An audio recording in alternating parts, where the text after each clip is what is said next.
if you set out to be good at something, and certainly when I set out to be good at something, I need to not compete against other people. I need to get the gold medal for myself. It's for me. It's not to impress anybody. I do it to get better. I do it because I have a lot of respect for me, and I have a lot of virtues and morality in how do I become the best and be authentic to myself. Welcome to the BoldBrush Show, where we believe that fortune favors the bold. Brush. My name is Laura Engelbear, and I'm your host. For those of you who are new to the podcast, we are a podcast that covers art marketing techniques and all sorts of business tips, specifically to help artists learn to better sell their work. We interview artists at all stages of their careers, as well as others who are in careers tied to the art world in order to hear their advice and insights. On this episode, we sat down with Nanci Franz-Boz, a modern Renaissance painter with a deep-seated passion for the arts in all its forms, whether it's painting, poetry, acting. These are all of Nanci's favorite things. She tells us all about her eclectic style and how that has influenced her fascinating trajectory in life, as well as her paintings, how she never gave up and worked her butt off to get to where she's always wanted to be and continues to grow, and how she truly believes anyone can do it too, so long as they have the strength, discipline, and love for the craft. She also gives us some great tips on time management, galleries and social media, as well as finding your voice. Finally, she tells us about her upcoming shows and her online mentorship. Okay, welcome Nanci to the BoldBrush Show. How are you today? I'm great. How are you? I'm really excited to have you. I'm really good because you have quite an interesting history in how you studied and where you went. And we were just discussing this before recording. And we were telling me how you specifically were looking for the instructors that you wanted, which I think is something that not a lot of people think about, but it's so important. But before we discuss that, do you mind telling us a bit about who you are and what you do? I always say modern Renaissance painter, and I say that because people, they have all these tags, and I said, what could I come up with that kind of would be my tag? So people would say, well, what's your style? I would say that I have a very eclectic style. If you go into my clothing closet or you listen to the music that I have in my playlist, um, I have a very broad um, like of different styles and genres, meaning that I'm not set to one way to do anything. I like a little rock and roll.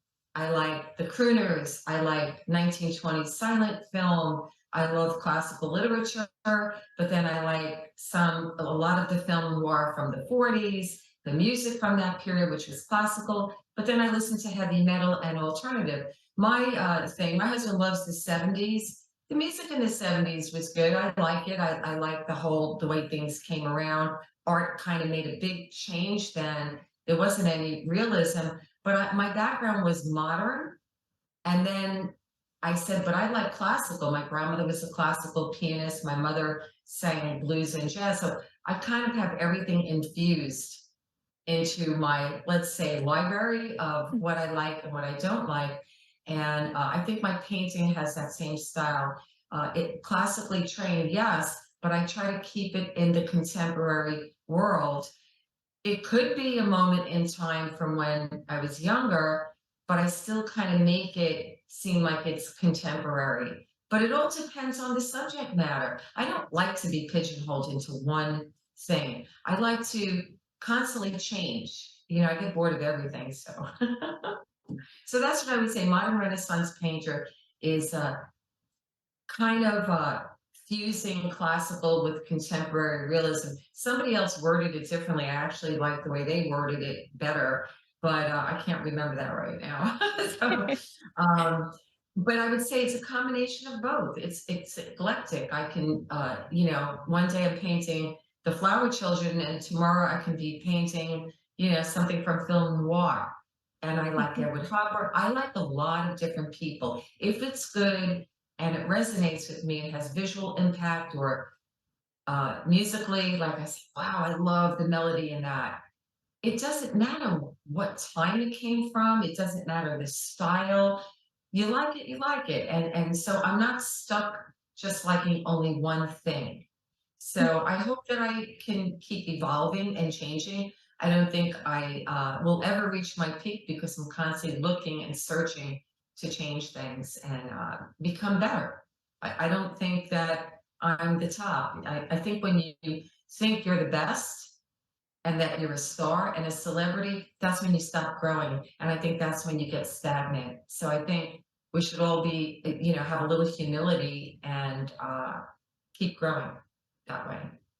Absolutely. That's such a wonderful point to make because I think, as you said, you don't and a true artist should never really reach their peak, so to speak. And if you reach your peak, that means that you probably passed away before you could continue growing. Growth I think is like the real key to success, both personally, which I think personal success is much more important than, outward social success. And it just, it's a gift that keeps on giving, which is wonderful too. Um, so in terms of your background, I'm really curious to know when you decided, okay, I'm going to be an artist. When I was 5. Nice. Me too, actually. Yeah, when I was 5 years old, I remember watching a film. Uh, I think my mom had it on. She would always watch, a lot of the classic films. That's why I like the film noir and stuff. She would always have one of those on. And I remember seeing Elizabeth Taylor in Cat on a Hot Tin Roof, watching Elvis Presley, in his thing. So Fred Astaire and Ginger Rogers. And I would sit there and I say, Mommy, I know what I want to be when I grow up. So first time around, my real passion is acting. I absolutely love acting and I wanted to be an actress. And I always get upset that, I kind of went into that realm, but I didn't say yes to, like, there are a few things came my way and I didn't say yes to it because my parents were like, no, you can't do that. Oh, no, don't be an actress. People that get into acting, oh, well, the producer and directors only want you because they want one thing. And that's the way, like, I think the old school, and I come from an Italian background, they're very old fashioned. And so they always put this negative spin on stuff. But I think a lot of families, I think a lot of that from that time period, they all did that with their kids. So I'm not just one. And, what you have to do is get over that because that can cripple you. And it did for a long time because I said, I want to be an actress, a dancer. I love Fred Astaire. And if I can't do that, I also love painting and writing. So they were so negative about it. And when I was 9 years old, I was really depressed about it. But I would always go into drama classes and I would get plays after school. I would go into the library, stack up books of plays and say, oh, I could play that part. I could play this part. And my mother would look at me and say, what are you doing? And I would stay in my bedroom. I would come up with these costumes. And when they would go out, I would come into my living room with the costume on. I already knew all the lines. And I would bow and make believe I was on a stage. And so most of the work that you see in my art today comes from that background. So a lot of my friends that are actors, they went, you missed your call. You should have done that. I'm like, yeah, they wouldn't let me go to the High School of Performing Arts, which I actually taught at years later. But I feel so close to film, and that is the thing that inspires me to tell a story. I started writing stories when I was 9, and I think film and special effects major, when I went to art school, because they said, don't tell me you're going to be a painter now. You're going to give up your job and be a painter. And I was about 35 years old. And I had a great job in travel, American Express travel, and I was just miserable. I was so depressed all through my 20s. I competed in gymnastics because it was almost like being on the stage, and I did really well with that. But, you can only go so far when you hit 21. That's it. That career is over. Got into dance, went into the dance competitions with ballroom. So there was that drive to always be in the arts, whether it was acting, dancing, writing, painting, it's all transferable. It's all related to each other. That's who we are. That's what artists are with to ourselves. Am I introverted or extroverted? I'm both. I was kind of shy when I was a kid, believe it or not. My mom said, this kid, she's too nice. I gotta teach you how to box because everyone's gonna beat you up. Because I was like always lending my things and giving things away. I'm still like that. But at one point, you do have to learn how to, you reach a certain age, you have to draw the line and you have to stand up for yourself. So finally, when I was 35, I walked into School of Visual Arts and I said, I would like to finish my degree. I was a phys ed major, sports medicine minor first time around at Brooklyn College. How do I get into school? And they said, well, portfolio review is in 3, 4 months. Do you have a portfolio? I said, no, how do I get one? They looked at me, they said, do you draw and paint? I said, yeah, I have sketchbooks and doodles in my sketchbook and little charcoal drawings and paintings. Can I use those? And they went, no, you have to have life drawing. I said, can you recommend 2 classes? My company will pay for it if I say I'm a graphic design major. And they did. And I got in and I just worked my butt off. Like in the morning when I was taking the train to work, I was drawing. On lunch hour, I didn't take lunch, I was drawing. On the weekends, I had a boyfriend that kept asking me to go out. I said, you know what, I think we need to break up because I have a mission and a goal, and there's no way I'm going to let any more time go by. I'm finally going to do this. I don't care what anybody says. So I could say to anybody out there, don't listen to the chatter around you. You have to have the courage. The fear is false evidence appearing real. You have to have the courage to stand up for yourself and believe in yourself and believe that you can be successful. We can all be successful, right? We just have to try and not be afraid. Absolutely. Oh my God. Yes. I love that. That is so inspiring. I did it. I got in 3 months. I got in, never took a drawing class, and I worked my butt off. For 2 years, I worked full time, went to school at night. I always say I'm way behind, like my friend Alex Ting. A lot of my friends, that have been doing it way longer than me. I say I felt like I needed to catch up because I wasn't supposed to do it when I was younger because nobody thought I should do it. Mm, And so I let that fear cripple me till my mid 30s, or I would have been doing it when I was younger. Lesson learned, right? Hard absolutely. lesson. Like I wish now I was 20 years younger. That would be great. I would have more Yeah. energy. Yeah, that's one of the main things. It's like, oh, like how did I do it back then? How was I able to have so much energy for everything? But I like that, obviously you can't turn back the clock, but there's no regrets. You are doing amazing and your work is beautiful. So it really pays off. Thank you so much for saying that. I never forget where I come from. I come from a middle class family. Nothing was given to me. I'm still paying off my $55,000 student loan, quit my job at American Express, and I went to music and art, and I taught architecture. I didn't know anything about architecture. I read the book, I got in, but it was steady income. But there was a teacher there that said to me, "What are you doing in the theater department?" He said, "What are you doing here? You should go on auditions because you're ready. You should have been an actress, but your paintings are really good." They kind of remind me of the theater or film. I said, "Yeah, it's the desire to tell a story." So lesson is don't ever give up. You have to hang in there. You have to figure out a way to make money. I quit the teaching job. Everybody thought I was crazy. They said, oh, she's nuts. She was always nuts.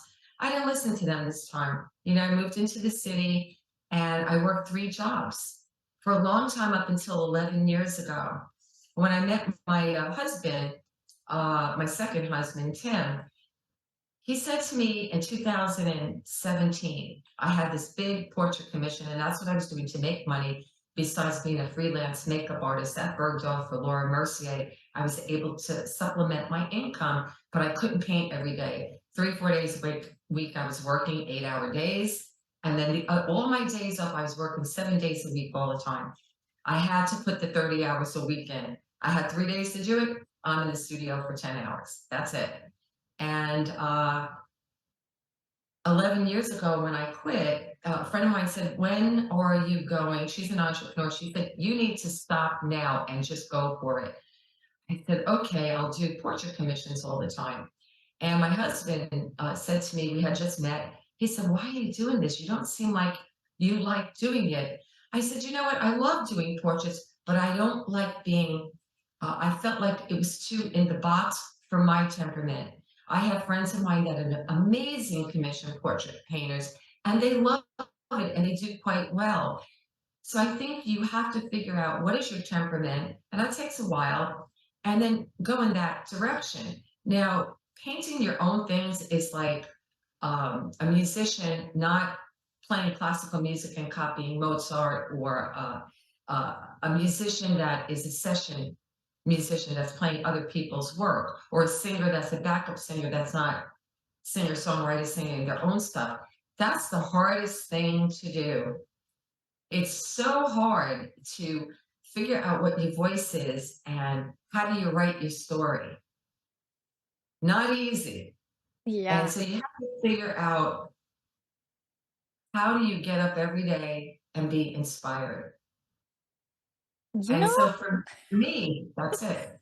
yeah, that's actually it's so funny that you say that because I was literally, earlier I was in the shower and I was thinking about inspiration. So it's so funny that you bring it up. It's like inspiration really is the thing that starts motivation. Everyone always complains, "Oh, I'm not motivated enough to do something." It's like, well, maybe you're not inspired enough. That's like the ignition, to really get motivated. Which it seems like you said, "You know what? This is it. I'm tired of everyone saying I can't, I can't, I can't. I decide."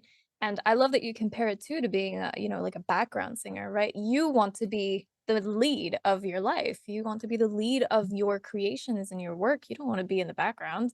It's your life, right? So I love that you just went for it. It's very difficult because you know, as a painter, you're alone a lot. It's like writing, and I do write, and you have to be alone. You can't have any distractions around you. There's a lot of people around, like where I live now, they're not from Manhattan, and they want to go out all the time. They want to listen to music. It's a big music venue down here. And you know what? I did that when I was younger. Like all the years I wasn't doing art, damn, I was a party girl. I was out on Bleecker Street in Manhattan all the time. My friends were in bands. My friends' brothers were in bands.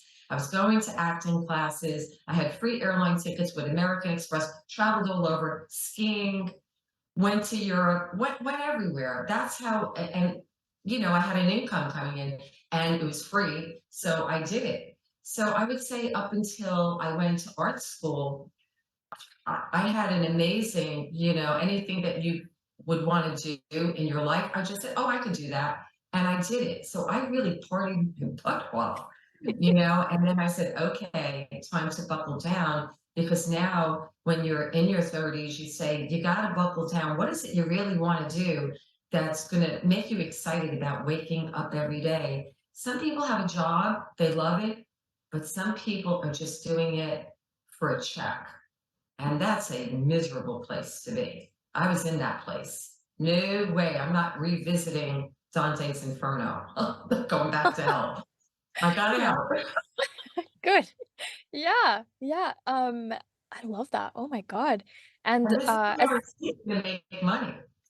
yeah, You're known, yeah. I mean, if you're right? gonna be making money, you might as well do it something that isn't making you hate your life all the time. Um, Yeah.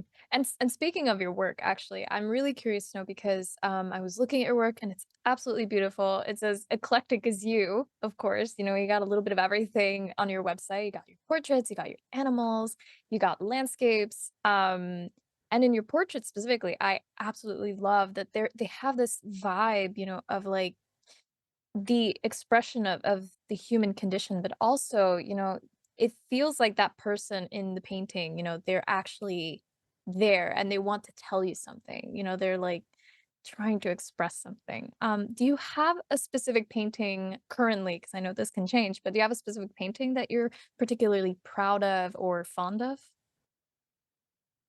That's a loaded question. They're all my children, so I love them all. I think they're all a lot of my series that I just came out of, that was in Dasha, the solo show that is up until November 18th. It's called Bohemian Spirits, and if you define a bohemian, definitely me. I don't want to be tied down. I didn't get married too late.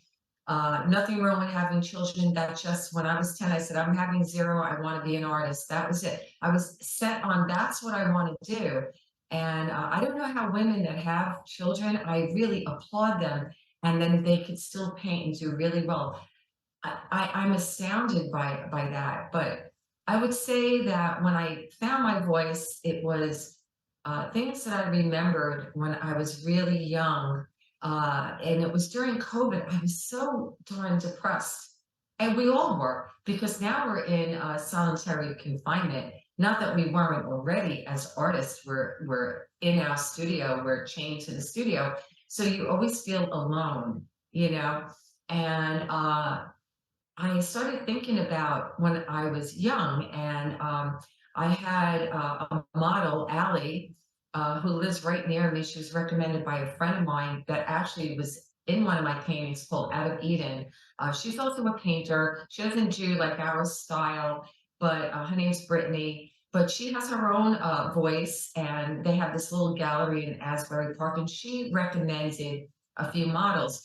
And Allie came with her boyfriend, who's now her fiance, Nick. And I said, oh my God, they're going to be great as Paolo and Francesca, the lovers. So that was the first painting I did of them. And it got into the first round of figurativas at the Meme. And I said, okay, the classical literature, I love Dante's Inferno.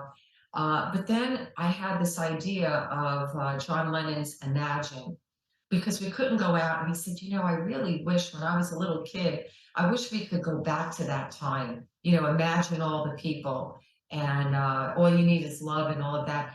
And I just remembered moments of when I was a kid, and my friends were 10 years older than me. So they would tell me these stories. I always hung out with older people, and they would tell me these amazing stories. And I started to research it. And I said, oh, I remember when Vivian told me this story, or Joe told me that story. And I looked at all the musicians and the music and the lyric and the album covers. And so I wanted to be part of that. And I felt so passionate about it. I think if you go into paint and you're copying what you think is going to sell, that's not real. That's not passionate. You're just copycat. You might as well copy a painting, an old master painting or a song or whatever. You have to be inspired by your own story and who you are. What is your identity? My identity definitely is, no matter who it is, no matter what type of money you are, I'm that middle class girl. I never think I'm a rich person. I don't try to do the designer thing and be fake. That's fake, because that's not who you are, unless you come from that background. But even if you had all that money, why would you show, designer stuff and, oh, look, I'm part of it? It's fake. Be who you are. It doesn't matter how much money you have. It doesn't matter what you wear. Be real to what you want to say to the world. Now, some people will say, well, a social commentary, or do you paint older people? Yeah, I do. My friends are all different ethnic groups. Before I went into Bohemian Spurs, I was always painting that. My friend Clifton King, he's a Black Jew from Crown Heights. He's much older than me, but he's an actor, director, writer, and it won the Len G. Everett Memorial Award at Allied Artists before Black Lives Matter. So I was doing that already. But this story just kind of resonated with the flower children, and that is the thing that started me out, that I felt inspired by, and have been painting that type of painting until I hit my solo show. And I would say my favorite, circling back to what you asked me, what is my favorite one out of all of them? That's so hard, because I loved Ode to a Flower Child. I loved Emergence, the story of spring. But right now, my recent work, I would say the one that's called Whispering Echoes, The Return of Juliet, which kind of dovetails into the 19th century and classical literature, which I am wild about, and dark academia. So I would say right now that one, it's a tie between that one and a little girl, my friend's niece, that I painted, called Guinevere, and she's Guinevere. Um, I don't know. Alone, I love the painting, and all I love that I've loved Alone based on Edgar Allan Poe. So I think it's all the stuff going into the Edgar Allan Poe right now. I'm very excited about it. I'm very well read. I do have poetry. My book's coming out in another year that's tied to the paintings from Bohemian's Rhapsody. So I would say those would be my three. I can't pick one.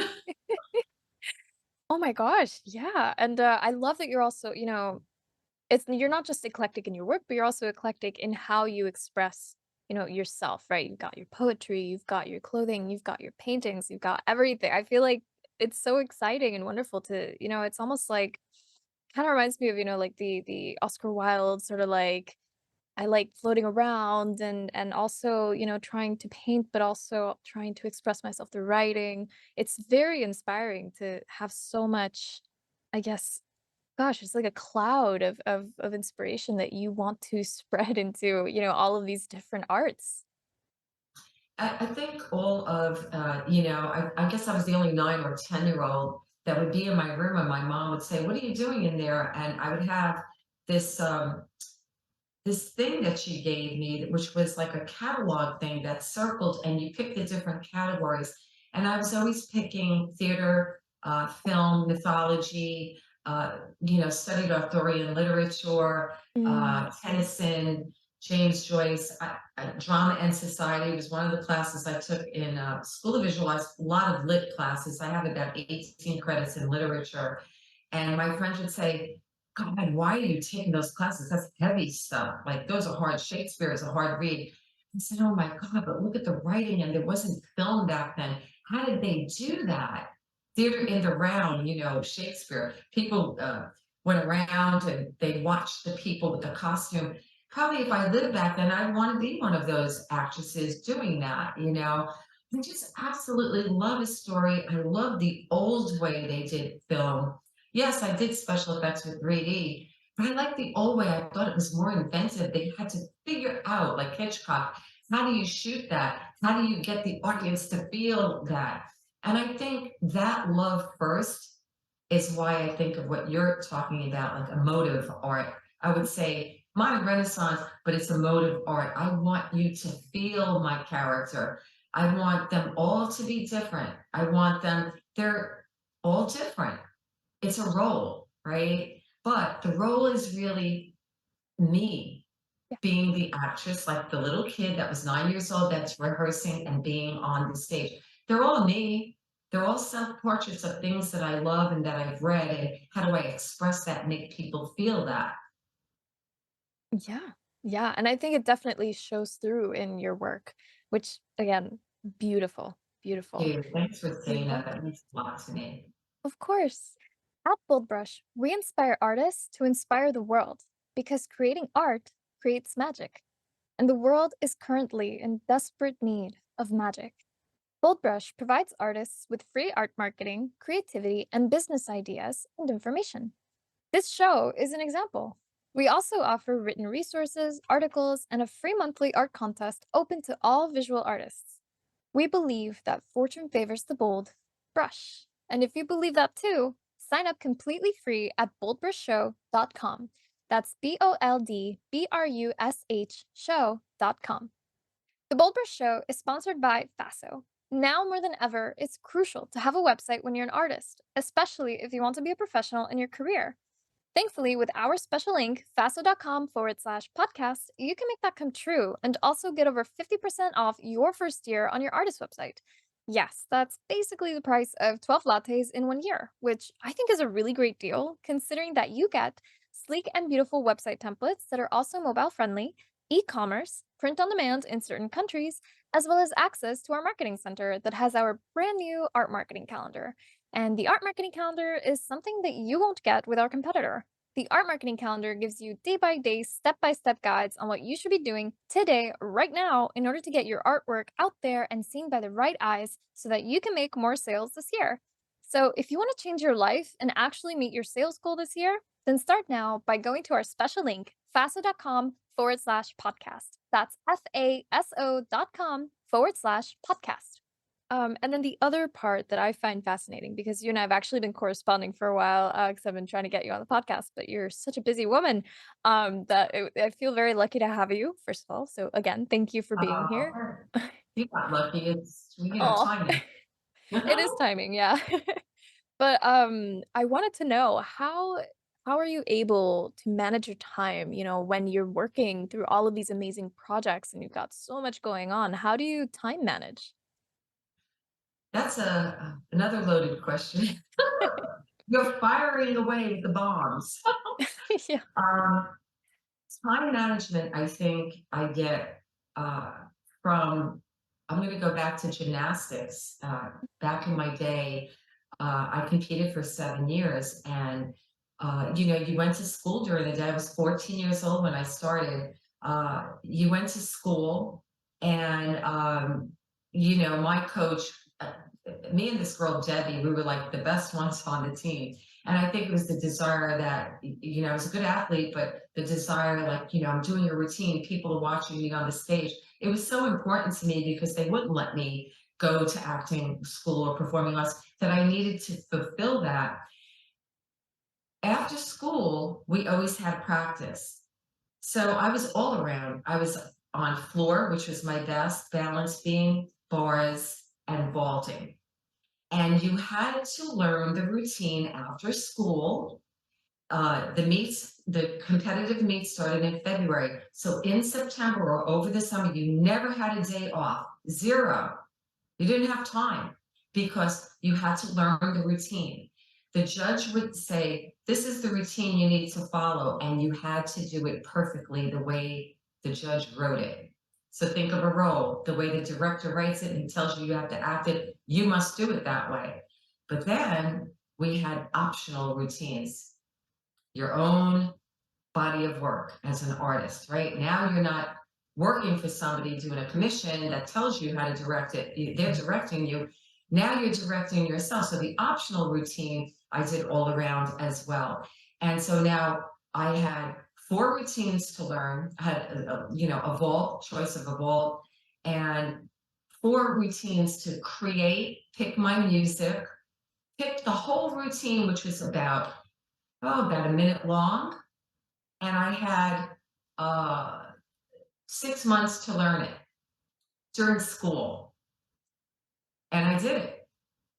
And I think when you train like that, when you're a kid, you're on a diet. You have to wake up. You have to eat well. You have to have the energy. You have to produce it. You have to do it. Do or die. It's do or die. Your butt is on the line. And every February I was all excited. I never felt I was ready enough. It's like a solo show. I don't think I'm ready enough. It's not perfect enough. But at one point you have to let it go because maybe other people might not notice it and you're being judged, in front of a lot of people, in front of 2 judges. I think that training for 7 years, then working on Wall Street and all the corporate background, working with my mom, she had a skincare center, all of that, I had to do it. I always had to work. I don't have a lot of money. I had to figure out how to do it. And if you're not working, you're not in the game. Period, end of story. You figure it out. So when I do art, I say I have a to-do list on my phone, or sometimes I write it on a calendar with stickies and I say, I have, like the solo show, I have 10 months to do that. I need to execute 1 painting a month to be on time. I'm not going to compromise my quality. It's do or die. I have to be the gymnast, right? That does it well. And I feel inspired by it. I have to come up with the idea. I have to do the photo shoot. This is not painting from life. This is like you have to execute. But then I have to do the business. I have to do the social media. So how I usually plan it is early in the morning or before I go to bed at night. Before I go to bed at night, I'm editing. Early in the morning, I'm posting. Before I start painting, I'm already, I say on Sunday, that's going to be my day to record stuff. Every day that I'm painting, I have my little phone, I'm all set up, and I'm recording myself. It may be good footage, it may not be, but you try it out. I dump it on my hard drive so I could see it, better. And at night before I go to bed, I save a lot of drafts that I know I'm going to post a week later. Or I take older paintings and then I revamp them and, not the same type, not the same anything, because Instagram will definitely penalize you for that. So that's how I do it. I pick one day a week that I could do that. But I have the camera on, I would say 4 days a week. I need a break sometimes from the camera because when you have a camera on, you are not focused in your work. Mhm. And a lot of people have said, "How do you do that?" I'm like, "I don't have it on all the time." I'll pick one day where I'm doing a couple of segments, painting hair, painting texture, painting a pattern. That's it. The videos are only 11 seconds. Instagram doesn't like their reels longer than 7 to 11 seconds, and I have one coming up that's only 4 seconds. So people don't, they want immediate gratification or they're going to zap you off the channel. So you do it that way, and that leaves you more time. I allow myself 8 hours a day to paint. So I'm working like at least sometimes in the 8 hours, maybe I have an hour or two of social media when I'm drinking coffee in the morning. I'm doing it. And I just put myself on a schedule. If I miss the schedule, I double up the next day. If I have to get work out, we all can paint from life and have a model from life. That's all well and good, great. But if you're trying to sell work in a gallery, it's not about that. It's about execution and making the show. You don't have all the time in the world. And so I do very detailed things. So what works for me is I do drawings, value drawings. I work out the design. I do it in Photoshop. I then draw. I have a sketchbook of all my drawings of all the paintings that I've done. And what I do is I wait, like 4 or 5 days sometimes I'm sketching. If I nail the drawing, I then go to Kinko's. If it's a big painting, I go to Kinko's, I print it out, I put oil on the back, I oil transfer it, and now I'm ready to paint. If I do it from scratch, it's going to maybe cost me a day or two of time because, oh, I got that wrong, got this wrong. I don't have time to do that. I need to just do it. So it's like you're almost like, you're setting yourself up for a job. Your boss tells you today you have to get this done. Do or die. So you figure out how to do it. Now that I'm not on that deadline schedule till March, I have another solo show coming up. So now I'm doing this and I'm doing it from scratch, and I'll post my video of it. And now I'll do my little color studies that are like doing it from life. If I don't have a model, I like to do it like I'm doing it from life. So now I have time like, yeah, I could go back to that. I'm not on this deadline. There's Yeah. no deadline day. Yay. Oh my So gosh.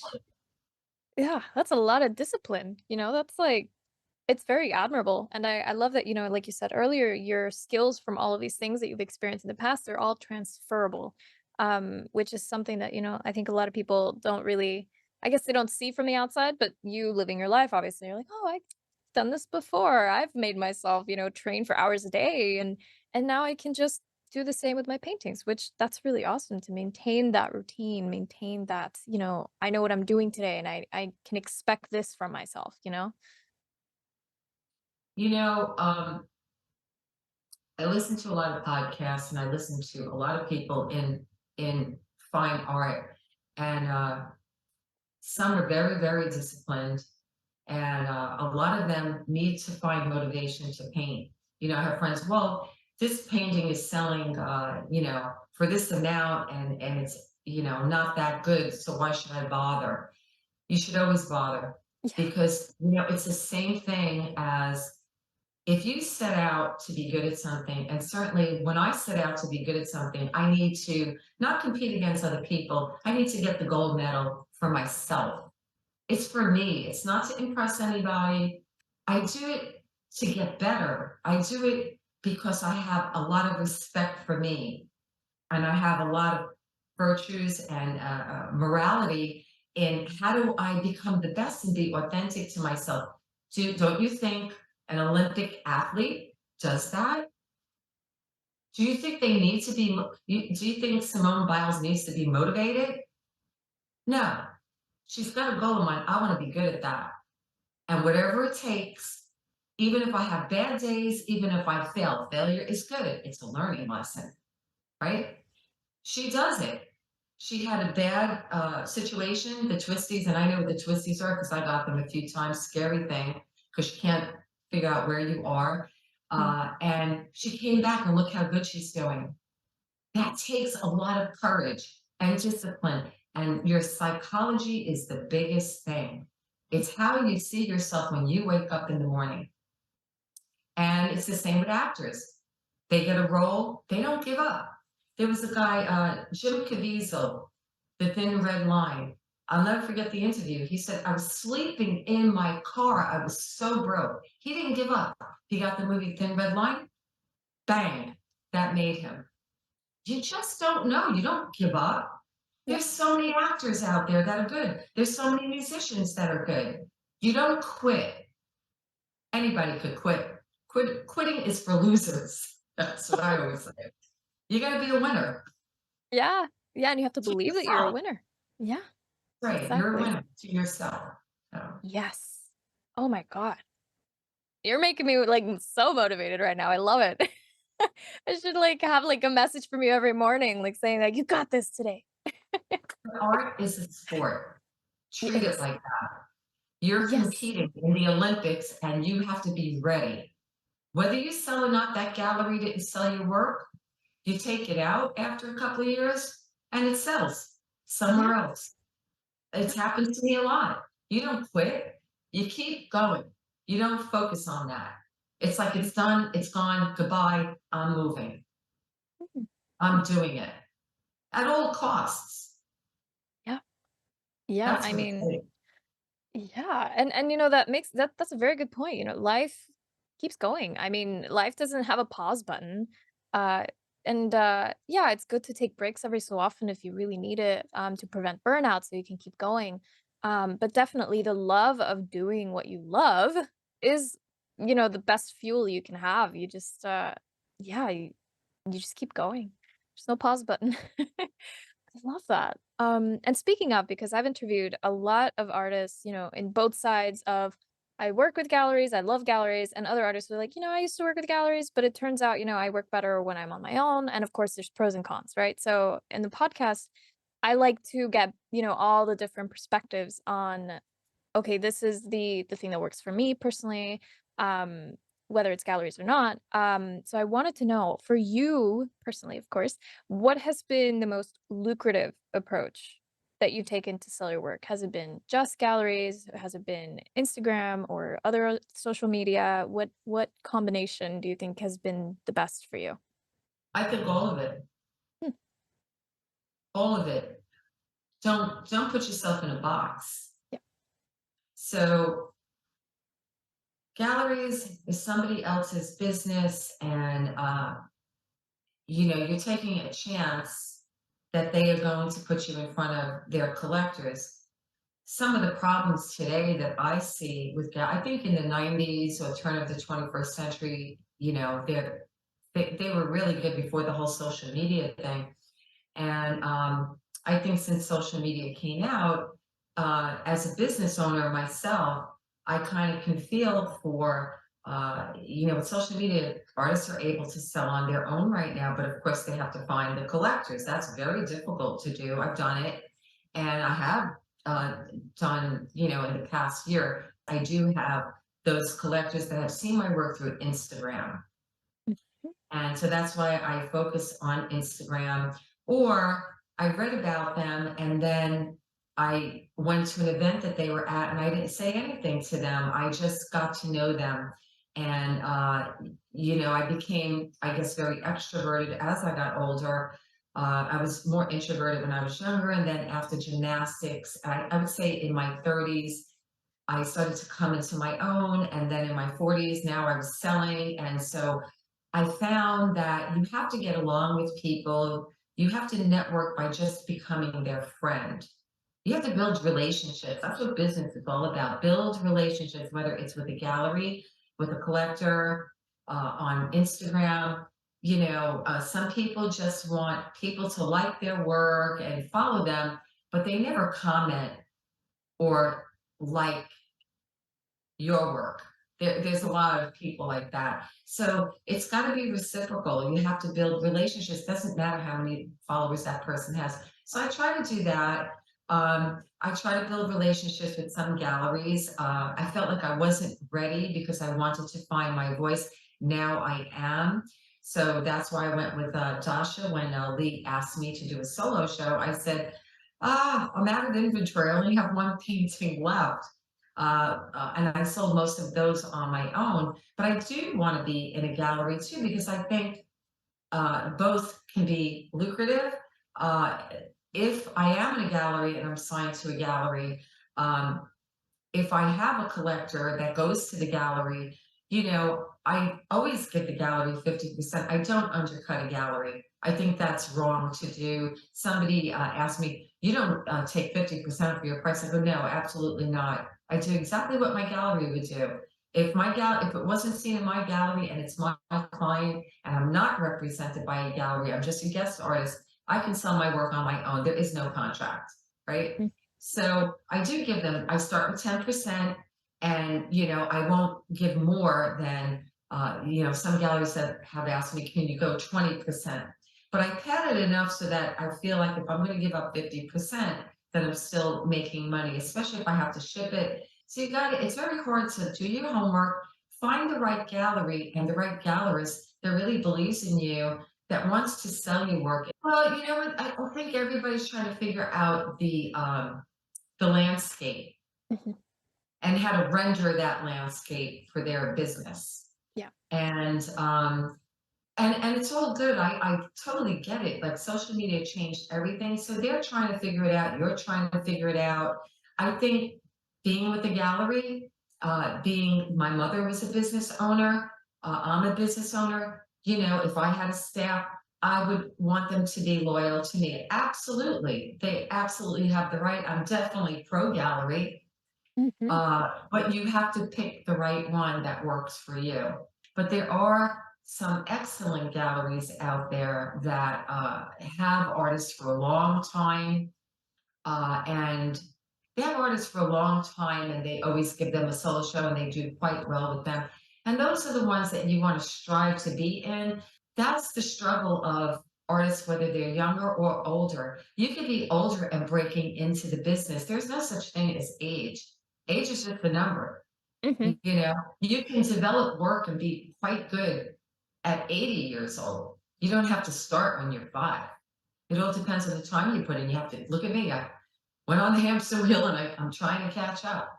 And I think Mhm. I'm there. I caught up to a certain extent. I wish I had 40 more years in this. Maybe I do. I don't know. But I think you have to try all of it and see what works the best. But I think having a lot of different venues to try out is good. A friend of mine, Francine Krug is a friend of mine, and she's done AI. I don't have any problem with that as long as they're not saying it's a painting. They should Mhm. have their own venue and be able to sell their work, their artists too. But I tend to like traditional work, and she goes into auctions. And I said, "Oh, really?" She said, "Oh, it's a lower price point." I said, "Well, maybe I could do studies that are like 6 by 9 or 8 by 10, like Realism Live." I put this little small 5 by 5 inch painting in their auction because I was part of the faculty this year, and it sold. And I've had it for a few years now. I'm like, oh, why didn't I think of doing that? So you Yeah. never know. You gotta try everything. If that doesn't work, try something else. Put that painting somewhere else. Maybe it'll hit that collector base, right? Yeah. Gotta give it a Yeah. whirl. I always say, gotta give it a try. Don't give Yeah. up. Exactly. You got to try all the avenues that you can, especially as an artist. It's good to have, income coming in from different directions, especially because since you are the producer of your own work, there are times when maybe like you don't have any more work, right? You just did a show, maybe you sold all the pieces and now, okay, you're good on money, but now you have to build up that collection again. So maybe you need, maybe you teach some workshops, maybe you sell some prints, maybe like there are so many options. Which I love that you mentioned, especially gallery etiquette. That is so important to learn. Um But yeah, I also wanted to know if you have any upcoming shows or exhibitions that you'd like to talk about. Yeah, so Bohemian Spirits at Dashi Gallery is up through November 18th.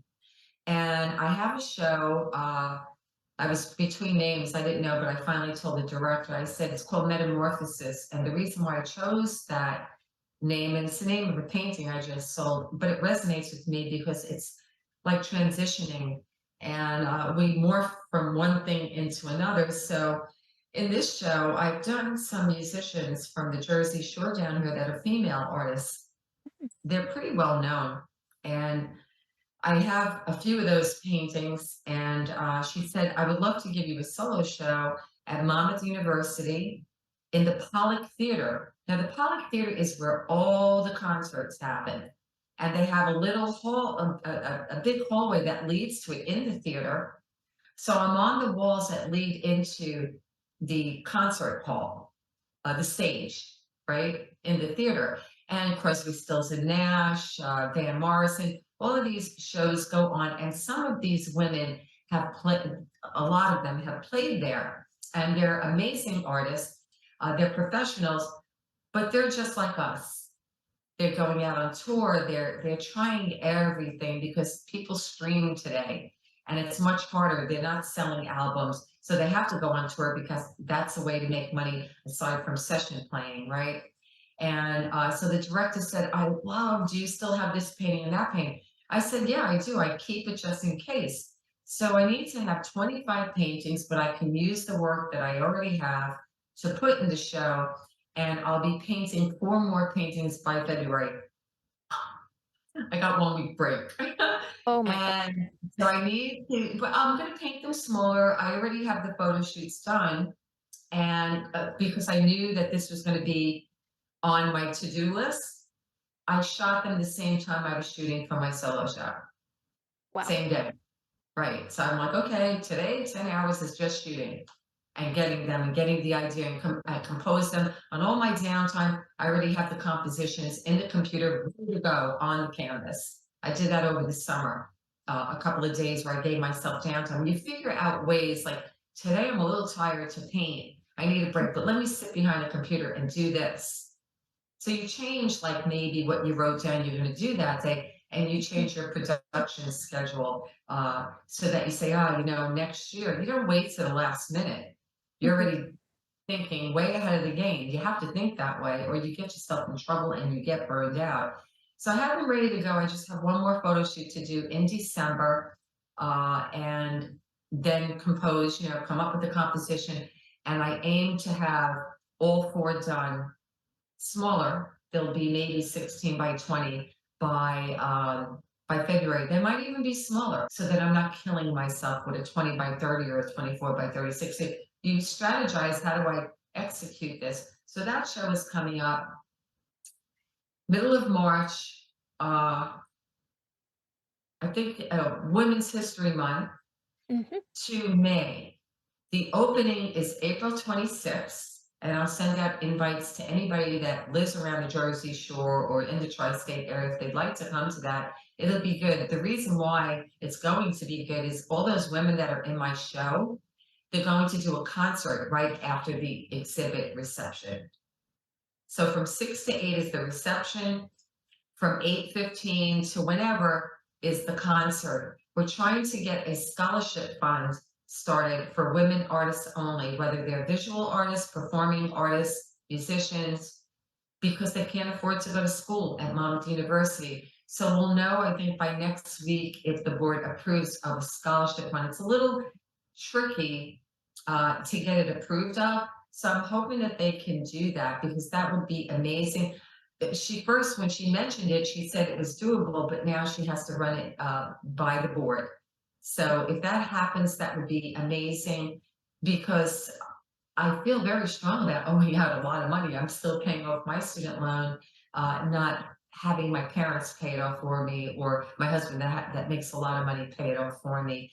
I've always paid my own way, my own car, my own everything. And it's not easy. It's very difficult, but I think it builds character and it makes you Mhm. problem solve. How do I get out of this one? Yeah, that's very true. Well, that's so exciting, and oh my gosh, so much work. Oh, that's It's a incredible. lot of work, and I started up my art mentorship program. Mhm. I'm going to put in for workshops in Scottsdale. I have a workshop coming up in the spring, painting hair. That's a Zoom online. I need to put that up on my website, which is www.nancifrancevaz.com. You could also see current things on my Instagram, Nancy France Vaz. All of the social media platforms is my name, Nancy France Vaz. Keep it really simple, really easy for people to find me.